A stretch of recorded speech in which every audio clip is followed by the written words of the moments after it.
Hello friends, welcome to my channel. বন্ধুরা কেমন আছো? সকলকে জানাই শুভ বিজয়। দেখো, এটা হচ্ছে আমার দিদিবাড়ি, মানে দশমীর দিনের পুজোর ব্লগ। দেখো, আমি ওরকম ভিডিও করবো ওরকম আমার কোনো ইয়েই ছিল না। এই ভিডিওগুলো আমি আরেকজন দিদি ব্লগে আপলোড করবে বলে আমাকে দিয়ে আমার ফোন দিয়ে করিয়েছে, বাট সেগুলো এখন আমি নিজে করে দিচ্ছি। আমি কোনো ভিডিও করিনি, এইগুলো ছিল। দেখো, সবাইকে প্রসাদ দিচ্ছিলাম, সেটাই দেখাচ্ছিলাম। তারপরে একটু সিঁদুর খেলা হচ্ছিলো সবাই।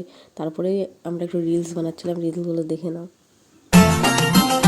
আমি জানি না কেন জানি না আজ নিজেকে নতুন লাগে, মন সেজেছে, রং লেগেছে, এত খুশি দেখিনি আগে। আমি পেয়েছি, আমি জানি না কেন জানি না আজ নিজেকে নতুন লাগে, মন সেজেছে, রং লেগেছে, এত খুশি দেখিনি আগে। আমি পেয়েছি, ফিরে পেয়েছি কত দিনের পরে এই হাসি। তাই মনে হয়, শুধু মনে হয় যেন এভাবে সুখে ভাসি। তারপরে বলো আমাদের রিলসগুলো কেমন লাগলো। আর দেখো যে মাকে বরণ করে নেওয়া হচ্ছিলো, সবাই বলছিল একটু তাড়াহুড়া করো, যেহেতু রাত 12টার পরে অনেকটাই রাত হয়ে গেছিলো। ঠাকুরকে বরণ টরণ করার পরে তারপরে শুরু হলো নাচ। দেখো, এমন কেউ নেই যে নাচেনি।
এই যে দেখো, তারপরে আমাকে একটু সিঁদুর দিয়ে দিচ্ছিলো, আমি একটু সবাইকে দিচ্ছিলাম।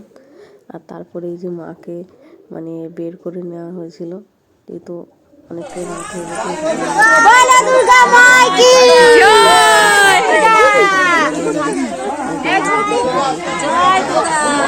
আমি যেহেতু বাড়ির পাশে, ওর জন্য ভ্যানে করে নিয়ে গেছি একটু।